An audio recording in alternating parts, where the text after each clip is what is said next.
రోజు fruits market కోసం మనం చేస్తున్న ప్రయత్నాన్ని కొంతమంది అడ్డుకునే ప్రయత్నం చేస్తారు. నేను ఇవాళ రంగారెడ్డి జిల్లా సోదరులతోని నేను అడగదలుచుకున్నా, 10 సంవత్సరాల అధికారంలో ఉండి మీ కష్టాలకు కారణమైన వాళ్ళు ఇవాళ మనము భారత్ ఫ్యూచర్ సిటీలో ఆనాడు కాలుష్యం వెదజల్లే ఫార్మా పరిశ్రమలను తెస్తా అంటే మీ ప్రాంత ప్రజలకు జీవన ప్రమాణాలు పడిపోయి ఈ కాలుష్యం వల్ల మీకు ఇబ్బంది జరుగుద్దని ఈ కాలుష్యాన్ని తరలించి ఈరోజు ఒక గొప్ప నగరాన్ని తీర్చిదిద్దాలనుకున్నాం. ఈరోజు హైటెక్ సిటీ ప్రాంతంలో 237 కోట్ల రూపాయలకి ఎకరం అమ్ముడు పోతుందంటే ఆ ఏరియాల ఐటీ కంపెనీలు అదేవిధంగా ఫార్మా కంపెనీలు జీసీసీ సెంటర్లు వచ్చినందుకు ఈరోజు ఆ భూముల విలువ పెరిగింది. ఇవాళ అందుకే ఒక మహానగరాన్ని నిర్మించి ఫార్చ్యూన్ 500 కంపెనీలు ప్రపంచ స్థాయిలో గుర్తింపు పొందిన కంపెనీలు మీ అంతర్జాతీయ నగరానికి తీసుకురావాలని, ఈ ప్రాంతంలో కాలుష్యం లేని పరిశ్రమలను తీసుకురావాలని, ఈ ప్రాంతంలో ప్రజల అవసరాలను తీర్చే అభివృద్ధిని చెయ్యాలని మనం కంకణం కట్టుకొని బయలుదేరితే నిన్న మొన్న బీఆర్ఎస్ వాళ్ళు కారు గుర్తోళ్ళు వచ్చారు. కోహెడా ఫ్రూట్ మార్కెట్ కట్టడానికి వీలు లేదంటారు, భారత్ ఫ్యూచర్ సిటీని రద్దు చేస్తామంటారు, రీజనల్ రింగ్ రోడ్డు నిర్మించడానికి వీలు లేదంటారు, రీజనల్ రింగ్ రైలు అవసరం లేదంటారు, వరంగల్లో ఎయిర్పోర్టు అవసరం లేదంటారు, ఆదిలాబాద్లో ఎయిర్పోర్టు అక్కర్లేదంటారు, పాలమూరు రంగారెడ్డి ఎత్తిపోతల పథకాన్ని పూర్తి చేసి రంగారెడ్డి జిల్లా వరకు నీళ్లు తరలిస్తామంటే ఆ ప్రాజెక్టు కూడా తట్ట మట్టి తీయడానికి వీల్లేదంటారు. మహారాష్ట్రతో మాట్లాడి తుమ్మిడియేటి దగ్గర గోదావరి జలాలను శ్రీపాద ఎల్లంపల్లికి తీసుకొస్తామంటే అది కూడా నిర్మించడానికి వీల్లేదంటారు.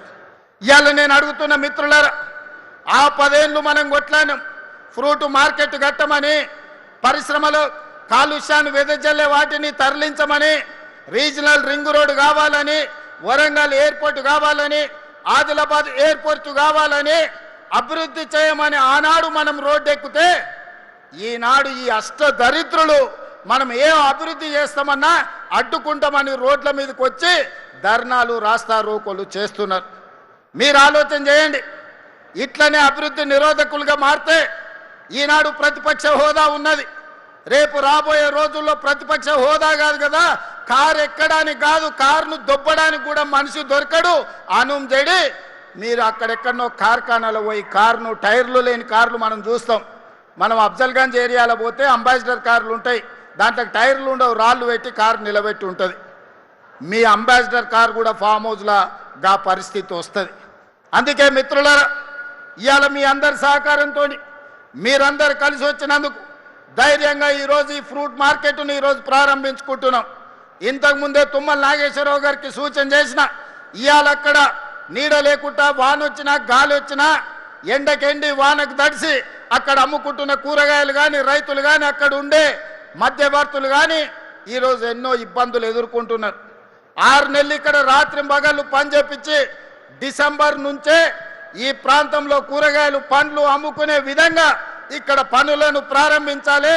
100% అభివృద్ధి 2 ఏళ్లలో పూర్తి చేయాలని నేను తుమ్మల నాగేశ్వరరావు గారికి సూచన చేసిన.